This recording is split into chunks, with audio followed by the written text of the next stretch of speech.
ಧಾರ್ಮಿಕ ಕೇಂದ್ರ ತೆರವುಗೊಳಿಸುವ ವಿಚಾರದಲ್ಲಿ ಬಿಜೆಪಿಯ ನಡೆಯ ವಿರುದ್ಧ ಜನಜಾಗೃತಿಗಾಗಿ ಮಾಜಿ ಸಚಿವ ಕೆ ಅಭಯಚಂದ್ರ ಜೈನ್ ಅವರ ನೇತೃತ್ವದಲ್ಲಿ ಸೆಪ್ಟೆಂಬರ್ 25ರಂದು ಸಂಜೆ 5:30ಕ್ಕೆ ಅಲಂಗಾರು ಮಹಾಲಿಂಗೇಶ್ವರ ದೇವಳದಿಂದ ನಿಶ್ಮಿತ ಸರ್ಕಲ್ವರೆಗೆ ಕಾಲ್ನಡಿಗೆ ಜಾಥಾ ನಡೆಯಲಿದೆ. ಸುಧೀರ್ ಕುಮಾರ್ ಮರೋಳಿ ಅವರು ಮುಖ್ಯ ಭಾಷಣವನ್ನ ಮಾಡಲಿದ್ದಾರೆ ಎಂದು ಮುಲ್ಕಿ ಮೂಡಬಿದ್ರೆಯ ವಿಧಾನಸಭಾ ಕ್ಷೇತ್ರದ ಕಾಂಗ್ರೆಸ್ ಉಸ್ತುವಾರಿ ಮಿಥುನ್ ರೈ ಸುದ್ದಿಗೋಷ್ಠಿಯಲ್ಲಿ ತಿಳಿಸಿದರು. ಅಯೋಧ್ಯೆಯಲ್ಲಿ ರಾಮ ಮಂದಿರ ನಿರ್ಮಾಣ ಮಾಡಲು ಸುಪ್ರೀಂ ಕೋರ್ಟ್ ತೀರ್ಪು ಬಂದರೂ ಅದು ಮೋದಿ ಬಿಜೆಪಿ ಸಾಧನೆ ಎಂದು ಬಿಂಬಿಸಲಾಗಿತ್ತು. ಈಗ ಧಾರ್ಮಿಕ ಕೇಂದ್ರ ತೆರವು ವಿಚಾರದಲ್ಲಿ ಯಾರ ಮೇಲೆ ಹೊಣೆ ಎಂಬುದನ್ನು ಬಿಜೆಪಿ ಸ್ಪಷ್ಟನೆ ನೀಡಬೇಕು. ಒಂದು ವೇಳೆ ಕಾಂಗ್ರೆಸ್ ಅವಧಿಯಲ್ಲಿ ಇಂತಹ ಪ್ರಮಾದವಾಗಿದ್ದಲ್ಲಿ ಬಿಜೆಪಿ ಮುಖಂಡರು, ಶಾಸಕರು ಯಾವ ರೀತಿಯಲ್ಲಿ ರಾಜಕೀಯ ಮಾಡುತ್ತಿದ್ದರು ಎಂಬುದು ಜನರು ತಿಳಿಯಬೇಕು.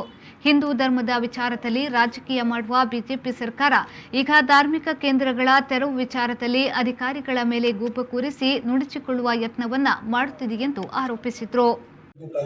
ಶನಿವಾರ ಸಂಜೆ ಸುಮಾರು 5:30 ಗಂಟೆಗೆ ಅಲಂಗಾರಿನ ಮಹಾಲಿಂಗೇಶ್ವರ ದೇವಸ್ಥಾನದಿಂದ ನಿಶ್ಮಿತ ಸರ್ಕಲ್ ವರೆಗೆ ನಾವು ಬಿಜೆಪಿ ಸರ್ಕಾರದ ಧಾರ್ಮಿಕ ಕೇಂದ್ರಗಳನ್ನು ತೆರವುಗೊಳಿಸುವ ಪ್ರಕ್ರಿಯೆ ಏನು ನಡೀತಾ ಉಂಟಾ ಅದರ ವಿರುದ್ಧವಾಗಿ ನಾವು ಕಾಲ್ನಡಿಗೆ ಜಾಥಾವನ್ನು ಹಮ್ಮಿಕೊಳ್ತಾ ಇದ್ದೇವೆ.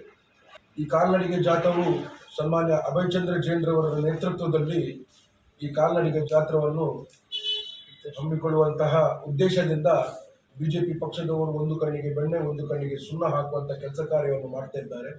ಬಿಜೆಪಿ ಪಕ್ಷದವರ ನಿಲುವು ಬಹುಶಃ ರಾಮ ಮಂದಿರ ತಾವೆಲ್ಲರಿಗೆ ಗೊತ್ತಿರಬಹುದು.